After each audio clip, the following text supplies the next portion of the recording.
என் இனிய தமிழ் மக்களுக்கு புரிச இரா சுந்தரின் அன்பான வணக்கங்கள். நான் இந்த எபிசோடில் ஒரு சின்ன கதை சொல்ல போகிறேன். இந்த கதை நான் ஏற்கனவே சொல்லியிருக்கிறேன்.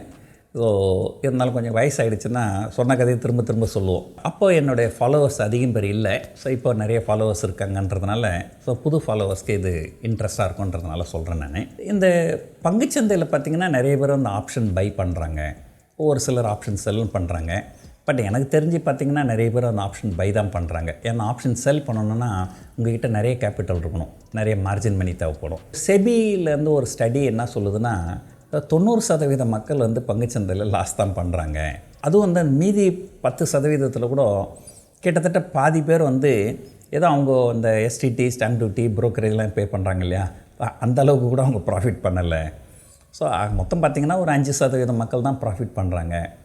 இந்த 95% பேர் பண்ணுற லாஸும் அந்த 5% பேருடைய ப்ராஃபிட் ஆகிடுது.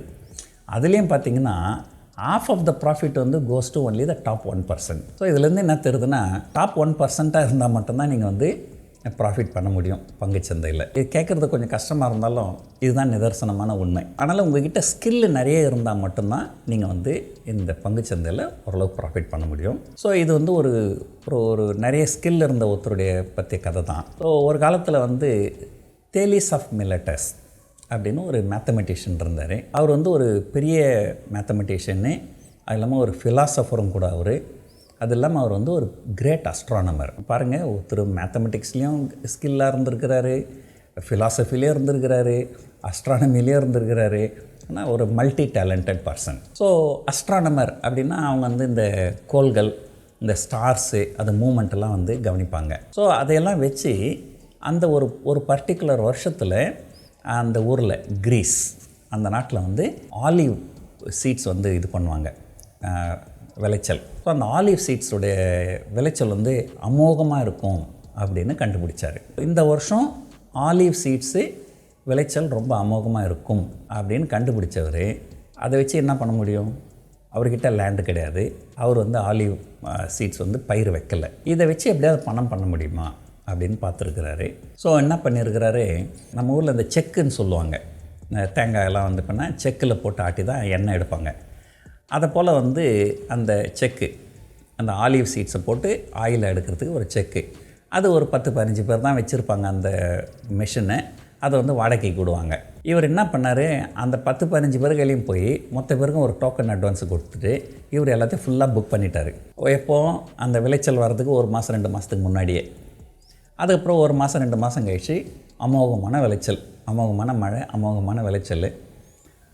அப்போ என்ன ஆகிடுச்சு, அந்த ஆலிவ் சீட்ஸை வந்து ஆலிவ் ஆயிலாக மாற்றுறதுக்கு நிறைய பேர் வந்து இந்த ப்ரெஸ், அது அந்த செக்கு வந்து அவங்களுக்கு தேவைப்பட்டது.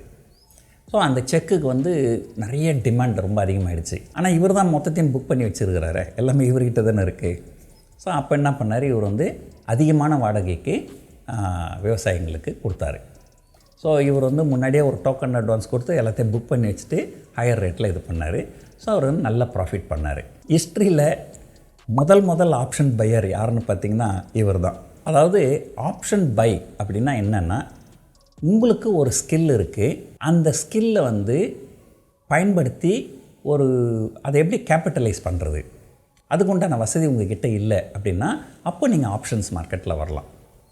இப்போ ஒரு உதாரணத்துக்கு சொல்கிறேன். இப்போ நீங்கள் வந்து ஒரு ரிலையன்ஸ் இண்டஸ்ட்ரீஸ்னு ஒரு கம்பெனி இருக்குது, அந்த கம்பெனியோட எதிர்காலம் ரொம்ப பிரகாசமாக இருக்கும் அப்படின்னு எதிர்பார்க்குறீங்க. ஆனால் அந்த ஷேரை வாங்குகிற அளவுக்கு உங்கள் கையில் காசு இல்லை. ஏன்னா அது ஒரு ஷேரை 2500 ரூபாயில் ட்ரேட் நடக்கும். நீங்கள் ஒரு 100 ஷேர் வாங்கணுன்னா கூட உங்களுக்கு கிட்டத்தட்ட 2.5 லட்ச ரூபா தேவைப்படும். அந்த இடத்துல நீங்கள் போய் ஒரு ஆப்ஷனை பை பண்ணலாம். ஆப்ஷன் பை பண்ணது உங்களுக்கு 4000 5000 அவ்வளோதான் தேவைப்படும். ஸோ அது உண்மையிலேயே அதோடய எதிர்காலம் பிரகாசமாக இருந்து பங்குச்சந்தையில் அது நல்லா மேலே போச்சுன்னா உங்களுக்கு நிறைய ப்ராஃபிட் வரும். உங்கள்கிட்ட ஒரு ஸ்பெஷல் ஸ்கில் இருக்குது, அந்த ஸ்கில்லை வச்சு பணம் சம்பாதிக்கிறதுக்கு, குறைவான முதலீடு வச்சு அதிகமான லாபம் சம்பாதிக்கிறதுக்கு ஒரு வழி தான் ஆப்ஷன்ஸ். தேலிஸ் ஆஃப் மில்லட்டஸ் கிட்ட லேண்டு கிடையாது. அவர் லேண்டு இருந்திருந்தால் அந்த லேண்டில் வந்து அவர் பயிர் வச்சுருப்பார். அவர்கிட்ட லேண்டு கிடையாது, ஆனால் பம்பர் ஹார்வெஸ்ட் இருக்கும் அப்படிங்கிறத கண்டுபிடிச்சி அதை வந்து ப்ராஃபிட் பண்ணார். இதுதான் வந்து first recorded options in the world அப்படின்னு சொல்லுவாங்க. ஸோ எதுக்காக நான் இதை சொல்கிறேன்னாக்கா, நிறைய பேர் ரீட்டைல் பீப்புள் வந்து ஆப்ஷன் பை தான் பண்ணுறாங்க. ரேண்டமாக பை பண்ணுறாங்க. ஒரு டெலிவிஷன் சேனலை பார்க்க வேண்டியது, அல்லது ஏதாவது ஒரு யூடியூப்பை பார்க்க வேண்டியது. நான் என்னையும் சேர்த்து தான் சொல்கிறேன். மார்க்கெட் நல்லா இருக்கும்னு சொன்னால் உடனே போய் ஆப்ஷனை பை பண்ண வேண்டியது. ஒரு போன தடவை நான் என்ன பண்ணியிருந்தேன், போன மாதம் நினைக்கிறேன், பங்குச்சந்தைகள் நல்லாயிருக்கும், நான் ஆப்ஷன் பை பண்ணுறேன் அப்படின்னு சொல்லியிருந்தேன். நான் ஆப்ஷன் பை பண்ணிவிட்டு 17,200 கால் ஆப்ஷன் பை பண்ணியிருந்தேன். பை பண்ணிவிட்டு அது 16,800 புட் ஆப்ஷனை செல் பண்ணி அதை நான் ஃபைனான்ஸ் பண்ணியிருந்தேன். ஆனால் நான் எதிர்பார்த்த மாதிரி பங்குச்சந்தை மேலே போகலை, கீழே வந்துடுச்சு. ஆனால் இருந்தாலும் 16,800 கீழே போகலை. அதனால் எனக்கு நான் நோ லாஸ் நோ ப்ராஃபிட்டில் நான் வெளியே வந்துட்டேன். ஏன்னா நான் பை பண்ணுறதுக்கு காசு கொடுத்தது மொத்தம் வீணாக போச்சு. ஆனால் அதை செல் பண்ணி ஃபைனான்ஸ் பண்ணிவிட்டு அந்த செல்லும் ஜீரோவுக்கு போயிடுச்சு. எனக்கு நோ லாஸ் நோ ப்ராஃபிட். ஆனால் என்னுடைய யூடியூப்பை பார்க்குற ஒரு நபர் என்ன பண்ணியிருக்கிறாரு, போய் வெறும் 17,200 கால் ஆப்ஷன் மட்டும் பை பண்ணியிருக்கிறாரு. ஏன்னா 16,800 புட்டை செல் பண்ணுறதுக்கு அவர்கிட்ட காசு கிடையாது. ஏன்னா அது மார்ஜின் நிறைய தேவைப்படும். பை பண்ணார். அதுக்கப்புறம் மார்க்கெட்கே இறங்கினோடனே அது ஜீரோவுக்கு போயிடுச்சு. உடனே சோஷியல் மீடியாலலாம் என்னை கண்ணாபின்னான்னு திட்டுறாரு. நீலாம் உருப்பிடுவியா, உனக்குலாம் நல்ல சாவு வருமா, உனக்கு இனி மார்க்கெட் நல்லாயிருக்கும், காலை பை பண்ணுன்னு சொன்னேன். நான் எங்கே சொன்னேன்னு எனக்கு தெரில. நான் சொன்னது உண்மை தான்.